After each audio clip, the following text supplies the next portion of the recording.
الحمد لله وكفى وسلام على عباده الذين اصطفى أما بعد.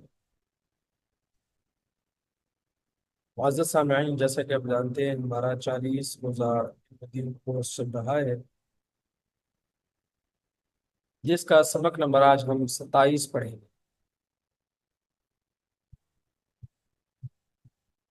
حسب سابق قرآن کریم، حدیث، مسلم، دعا، سیرت، تجربہ اور عربی کو 4 نمبر سبق کا حصہ رہیں گے. آج جو آیت ہم پڑھیں گے سورۃ الحجرات کی، وہ آپ کو سکرین پر نظر آ رہی ہے. دیکھتے ہیں یہ اللہ جل شانہ ہمیں کیا چیز سمجھاتے ہیں. أعوذ بالله من الشيطان الرجيم. بسم الله الرحمن الرحيم. يا أيها الذين آمنوا اجتنبوا كثيرا من الظن إن بعض الظن إثم ولا تجسسوا ولا يغتب بعضكم بعضا أيحب أحدكم أن يأكل لحم أخيه ميتا فكرهتموه واتقوا الله إن الله تواب رحيم. صدق اللہ العظیم. سورۃ الحجرات کی آیت نمبر 12 ہے، جس میں اللہ جل شانہ ہمیں تعلیم دیتے ہوئے فرماتے ہیں یا ایھا الذین آمنوا، اے ایمان والو. تو جب اللہ تعالیٰ اپنے خاص بندوں سے خطاب کرتے ہیں تو ان کا نام لے کے کہتے ہیں کہ اے میرے ماننے والو، مجھ پر ایمان لانے والو، میرا کلمہ پڑھنے والو، اے ایمان والو، اجتنبوا، اجتناب کرو، کثیرا من الظن، بدگمانی سے بہت زیادہ اجتناب کرو، بدگمانیوں سے بہت بچو. ان بعض الظن اثم، یقیناً بعض بدگمانیاں گناہ ہوتی ہیں، بعض خیالات کسی کے بارے میں، بعض تصورات گناہ ہیں. دیکھیں، ہمارے معاشرے کی اصلاح کرتے ہوئے اللہ جل شانہ ایک برائی کی طرف اشارہ بھی کر رہے ہیں اور اس کی اصلاح کی تلقین بھی کر رہے ہیں. ہمارے معاشرے میں بہت زیادہ رائج ہے کہ ہم بدگمانیاں کرتے ہیں، کہ ضرور یہ بات اسی نے کہی ہوگی، یہ ضرور کام اسی نے کیا ہوگا، میرا خیال یہی ہے، اور مجھے تو پکا پتہ ہے اس بات کا، جی یہ بالکل اس نے ہی ایسا کیا ہوگا. یہ بدگمانیاں ہیں. اس سے اللہ تعالیٰ فرماتے ہیں کہ ان سے کثرت سے بچو. کیوں؟ یہ رشتوں میں دراڑ پیدا کرتے ہیں. آج ہمارے رشتے جتنے بھی بگڑے ہوئے ہیں، دیکھیں ہم آپس میں ایک چھت کے نیچے ہوں یا ایک گھر کے لوگ ہوں، یا بھائی بھائی آپس میں ہیں، یا جو ہے وہ اور ہم قریبی رشتہ دار ہیں، تو اس کی حقیقت کیا ہوتی ہے؟ جی مجھے فلاں نے بتایا، اس نے میرے بارے میں ایسا کہا، لہذا یہ تو اچھا ہی نہیں ہے. اب اس نے کہا یا نہ کہا، بات کیا تھی، کیا ہو گئی، خواہ مخواہ کسی کے بارے میں بدگمانی کر لی، پورا گمان بنا لیا، تو یہ رشتوں میں فرق پیدا کر، دراڑ پیدا کر. اور پھر آدمی سوچتا ہے کہ یہ میرا مخالف ہے، یہ ایسے ہے، یہ ویسے ہے، تو یہ چیزیں اچھی نہیں ہیں. اللہ تعالیٰ فرماتے ہیں بدگمانیوں سے بچو. اس کا ایک نقصان صرف یہی نہیں ہے کہ رشتے کمزور ہو جاتے ہیں، تعلقات خراب ہوتے ہیں، آدمی خواہ مخواہ انزائٹی ڈپریشن کا مریض بن جاتا ہے، خواہ مخواہ کسی کے بارے میں نیگیٹو سوچتا ہے. صرف یہی نقصان نہیں ہے، ان بعض الظن اسم، جو بدگمانی حقیقت پر مبنی نہیں ہوگی، غلط ہم نے گمان کر رکھا ہو کسی کے بارے میں، وہ تو یقیناً گناہ ہے. اس کے تو گناہ میں کوئی شک ہی نہیں. آج تو ہم پورا معاشرہ کا رخ ہی اس طرف ہے کہ بدگمانیاں ہم اپنے دلوں میں پالے بیٹھے. ہر ایک شخص دوسرے کے بارے میں بدگمان ہے، اور پھر ہم کہتے ہیں جی ایسے ہوگا، یہ ایسے ہوگا. دیکھیے آج ہم حکومتوں کے بارے میں کیا نہیں کہتے، جی یہ حکومت، یہ اس نے ایسے کیا ہوگا، یہ تو بس نواز شریف نے ایسے کر دیا، عمران خان نے ایسے کر دیا. ایک ہوتا ہے حقیقت کی حقیقت پر مبنی بات ہوتی ہے، ہمارے پاس شواہد ہوتے ہیں، دلیل ہوتی ہے، ہم پھر کہتے ہیں. ایک یہ ہوتا ہے کہ حقیقت کا کوئی پتہ نہیں، بس ایک اندازہ لگا رہا ہوں میں بھی، آپ بھی، ایک خیال ہے ہمارا. تو یہ تو گمان ہے نا ہمارا، یہ ہم نے ایک سوچ رکھا ہے، ایک ہماری سوچ ہے، ہماری تھنکنگ ہے. یہ غلط بھی ہو سکتی ہے. یہ غلط سوچ اللہ تعالیٰ کے فرمانے ہیں گناہ ہے. تو ہمیں اس سے اجتناب کرنا چاہیے.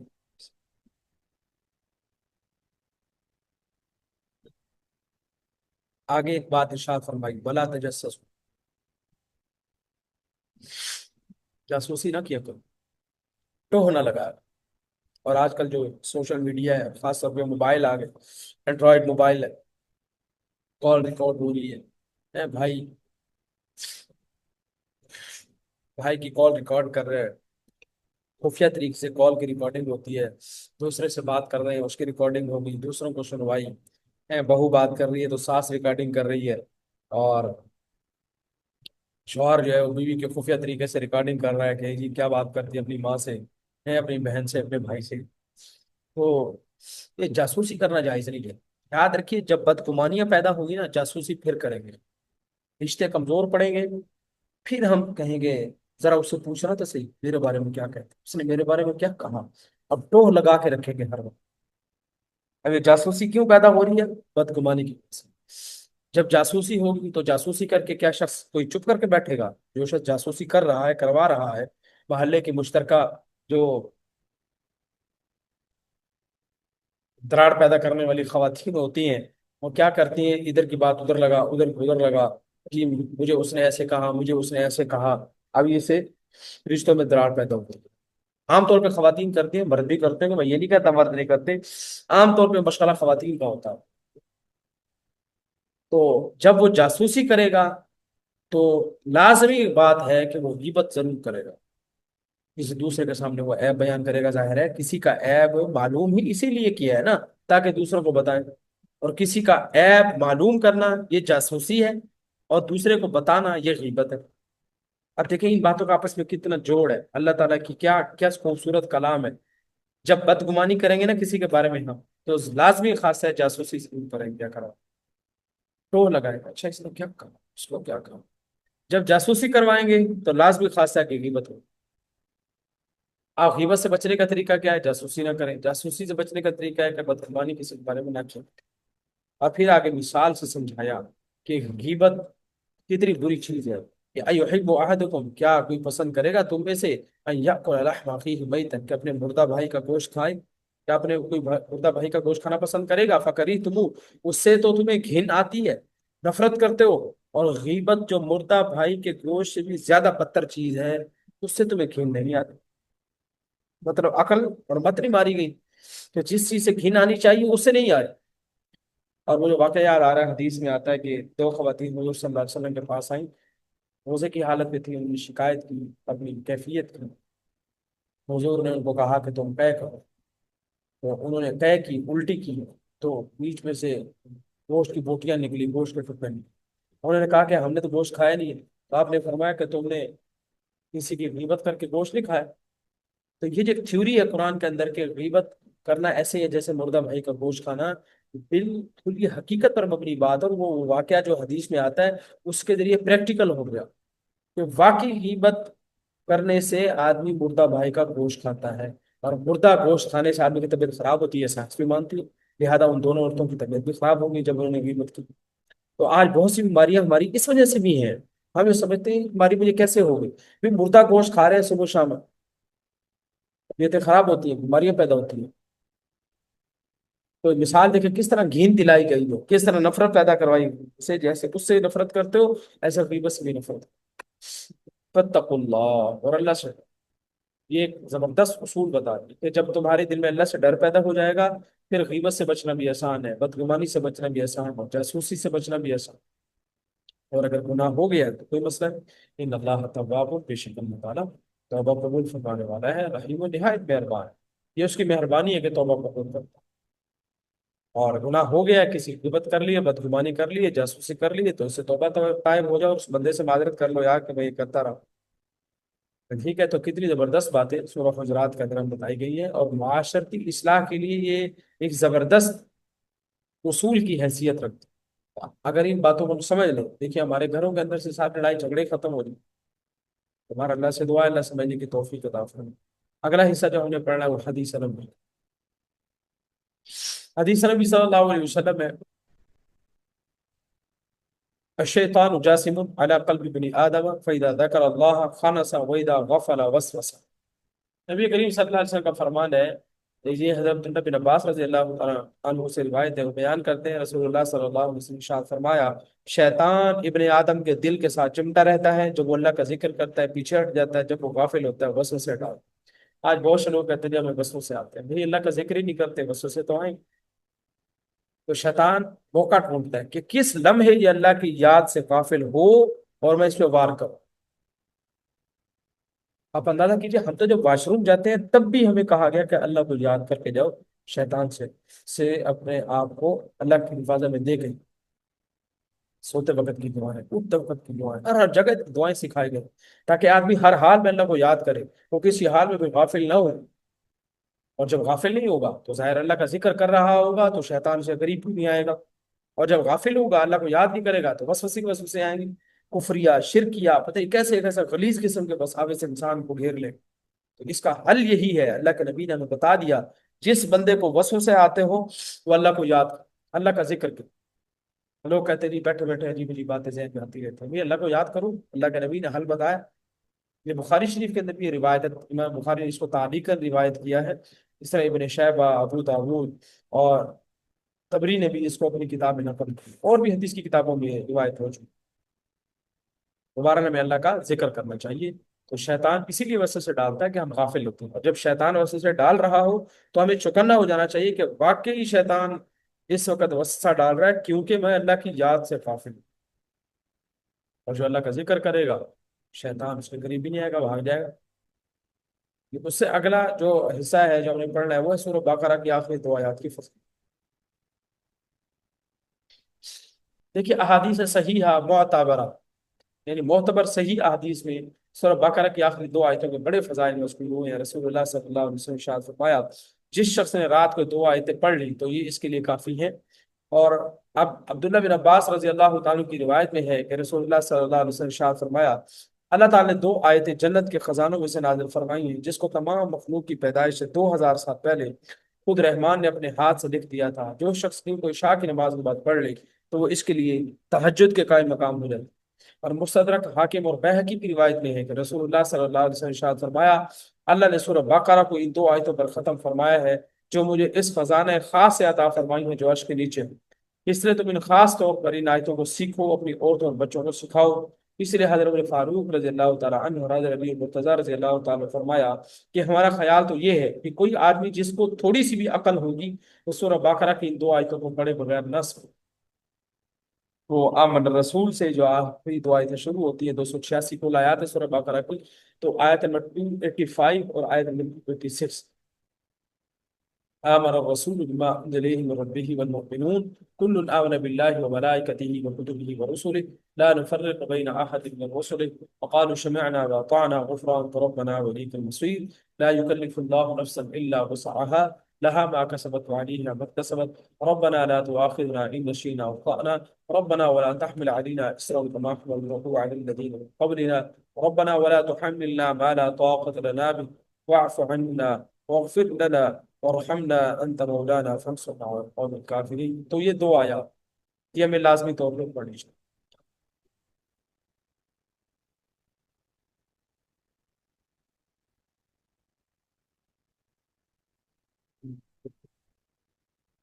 اور بڑی آسان ہے۔ اگلا حصہ جو ہم نے پڑھنا ہے وہ ہے سیرت طیبہ۔ سیرت طیبہ کے اندر ہم آج کل حضور صلی اللہ علیہ وسلم کی ازواج مطہرات والا حصہ پڑھ رہے ہیں۔ تو آج ہم حضور صلی اللہ علیہ وسلم کی دو بیویوں کا تذکرہ پڑھیں گے، امہات المؤمنین کا۔ سب سے پہلے حضرت زینب بنت خزیمہ۔ دیکھیے آپ صلی اللہ علیہ وسلم کی جو پانچویں بیوی ہے وہ حضرت زینب بنت خزیمہ ہے، اور ان کے والد کا نام خزیمہ بن حارث ہے، اور ان کی والدہ کا نام ہند بنت عوف۔ حضرت زینب رضی اللہ تعالی عنہ بہت رحم دل اور نرم مزاج خاتون تھی، بیواؤں اور مسکینوں کی خوب مدد کیا کرتی تھی اور ان پہ خوب خرچ کیا کرتی تھی۔ یہی وجہ ہے کہ لوگ آپ کو ام المساکین کہا کرتے تھے، یعنی مساکین کی ماں۔ صحیح قول کے مطابق آپ کا نکاح حضرت عبداللہ بن جہش سے ہوا، پہلا جو نکاح تھا آپ کا وہ عبداللہ بن جہش سے ہوا، اور یہ عبداللہ بن جہش وہی صحابی ہیں کہ جن کی بہن حضرت زینب بنت جہش وہ بھی حضور کی بیوی ہے۔ جب وہ غزوہ احد میں شہید ہو گئے تو آپ صلی اللہ علیہ وسلم نے 3 ہجری رمضان مبارک کے مہینے میں ان سے نکاح کر لیا۔ نکاح کے بعد صحیح قول کے مطابق صرف 8 ماہ وہ زندہ رہی، اور 4 ہجری میں ربیع الاول کے مہینے میں ان کا انتقال ہو گیا، اور اس وقت ان کی عمر صرف 30 سال تھی۔ آپ صلی اللہ علیہ وسلم نے خود ان کی نماز جنازہ پڑھائی، اور مدینہ کے مشہور قبرستان جنت البقیع میں آپ کو دفن کیا گیا۔ تو زینب بنت خزیمہ آپ صلی اللہ علیہ وسلم کی زندگی میں فوت ہو گئی۔ تو آپ کی دو بیویاں خود حضور کی زندگی میں فوت ہوئی ہیں، ایک حضرت خدیجہ رضی اللہ تعالی عنہا اور ایک حضرت زینب بنت خزیمہ۔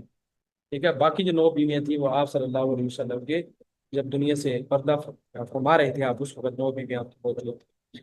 تو دوسرا ہے حضرت ام حبیبہ بنت سفیان رضی اللہ تعالیٰ عنہما، کہ حضرت ام حبیبہ حضور کی اہلیہ ہیں، حضرت سفیان رضی اللہ تعالیٰ عنہ جو کہ پہلے اسلام کے سب سے بڑے دشمن تھے، لیکن فتح مکہ کے موقع پہ آپ مسلمان ہو گئے۔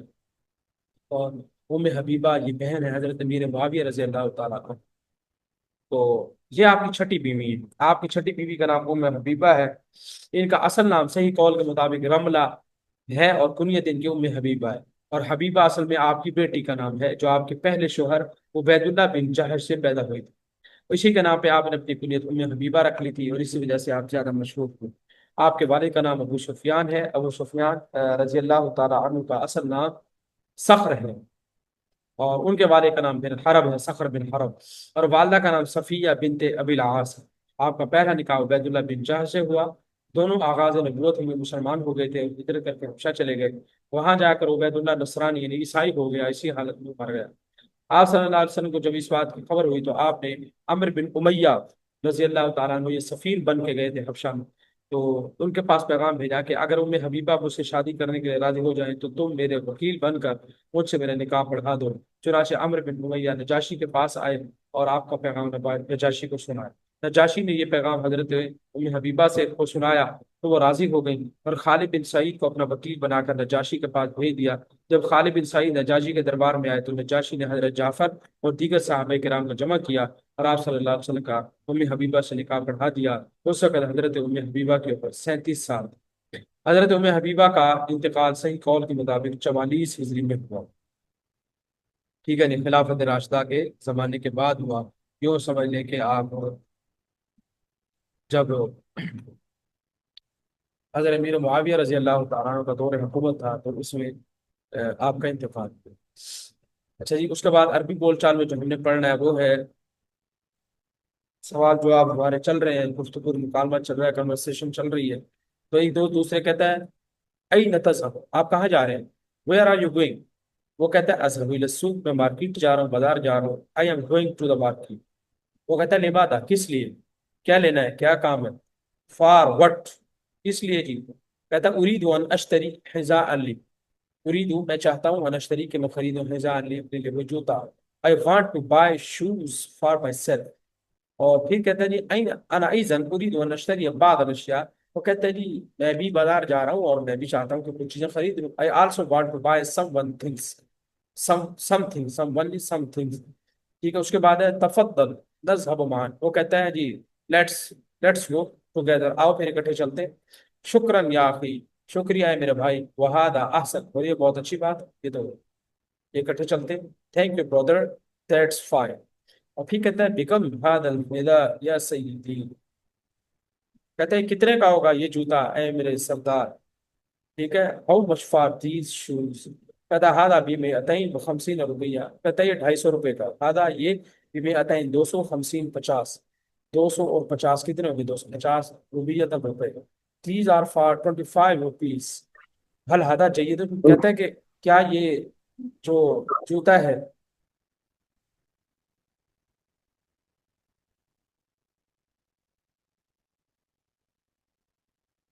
کیا، تو کہہ رہے ہیں کہ کیا یہ جو جوتا آپ نے خریدا ہوا ہے یہ جوتا یہ اچھا ہے؟